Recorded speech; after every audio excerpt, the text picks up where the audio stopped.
On R&B Reviews, it's Man vs. Nature in 127 Hours from director Danny Boyle and starring James Franco.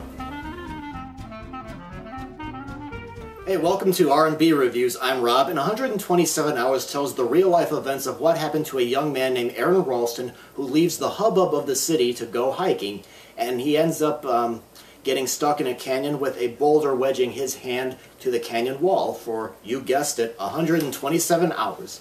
James Franco plays Aaron, who loves the outdoors, and he definitely knows the area he's going to very well, but he thinks he can get through anything, and he's all tough, and he ends up taking his camera with him, and originally he's supposed to document his trip, but when he ends up getting stuck in the canyon, he ends up using it to record his thoughts and what this situation is doing to him.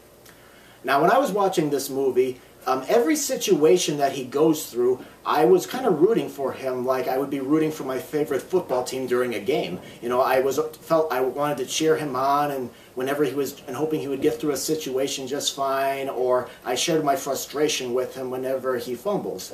127 Hours is shot in a way that really holds your attention. I mean, this movie is mostly him getting stuck in the canyon, and it could get boring right away, but what happened is some scenes have a documentary style that made me feel like I was there with him and wanted to reach out and help him, but of course I realized it's just images on a screen. And the film uses dialogue sporadically and when necessary.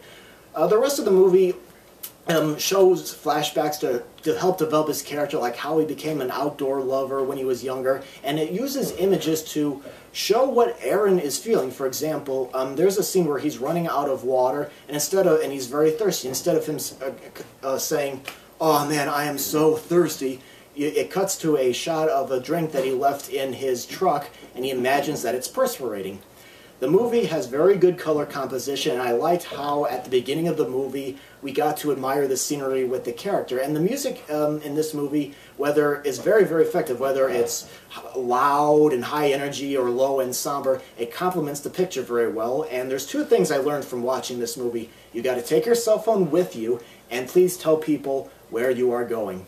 I enjoyed 127 Hours, and I give it a big see it in theaters verdict. It's been out for a couple months, and I just got around to seeing it, but just a heads up, if you are planning to see this movie, be warned, there is some footage that is not quite for the squeamish. So thank you very much for watching this review, and leave your comments about the video or about the movie if you have seen it. So thank you very much for watching, and hopefully we'll see you next time on R&B Reviews.